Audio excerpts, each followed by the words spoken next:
Magandang araw mga ka-native. Ngayong araw nga pala ipapakita ko sa inyo kung paano ako magkabit ng koordinasyon ng kabayo. Yan nga parang kinakabit ko na yan sa paa. Tawag yan, tarabas. Para sabay umakbang yung kaliwa at kanan. Pagka kasi walang ganyan, nung nagiging takbo nila, sabay ang hakbang ng dalawa sa harap at dalawa sa likod. Pangit tingnan pag ganun, tatalon-talon. Kaya meron silang ganyan. Ito nga parang kinuha ko na to. Sa likod yan nilalagay. Yan. Yan sa likod na yan, nakakonekta yan hanggang sa buntot. Kaya ang gagawin ko dyan, naangat ko pa yung buntot bago pa siya ikabit. Kailangan nga pala mga ka-native. Yung mga dokturan yan, nakakabit mabuti. Do-double check o iti-triple check pa dapat para sigurado. Pagka kasi may natanggal sa mga dokturan yan, ay maaari kang maaksidente o matumba yung kabayo kaya kailangan nakakabit mabuti ang bawat isa dyan.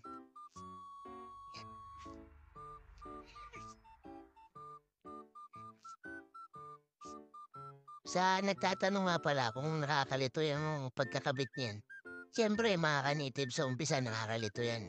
Pero pagka araw-araw niyo nang ginagawa, hindi na kayo malilitaw. Madalang na lang kayo magkakamali sa mga duktungan. Meron din kasing mga bilang-bilang ng butas yan sa bawat isang duktungan. Kaya kailangan, kung ano yung sukat niya, ganun lang lagi ang kabit mo sa kanya. Kasi pag paiba-iba, masisira yung kabayo o magtatalon-talon lang lagi. Kaya lagi dapat kung saan siya komportable, doon lang lagi yung sukat ng kanyang butas. Yan nga pala mga ka-native, medyo nahirapan ako dun sa isang duktungan. Kasi maluwag. Kaya ginawa ko, hinigpitan kong mabuti para siguradong hindi matatanggal. Kaya hinigpitan ko. Ito nga palang kinuha ko na to mga ka-native.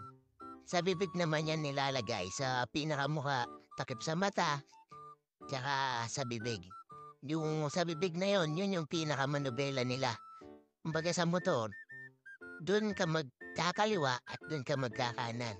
Dun ka magpepreno at dun mo rin kokontrolin kung gaano kabilis yung takbo mo. Kaya may ganyan.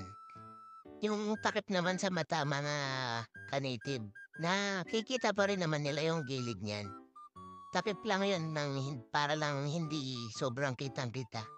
Minsan yung iba wala ng ganyan, hindi na nila nilalagyan ng takip sa mata. Yan. Yan nga palang kabayan ko na yan. Galing pa yan sa Sambales. Kinuha ko pa yan kay Kuya Glenn. 1 taon na rin yan mahigit. Kaya tinuturo-turuan ko na siya. Para hindi na ako mahirapan kapag nagkaedad na siya. Kunin ko nga pala mga native yung dyan, yung aming sinasapian kapag nagja-jogging siya. Tiburin naman ang tawag yan. Diyan naman ako sumasakay pagka nagja-jogging siya sa umaga.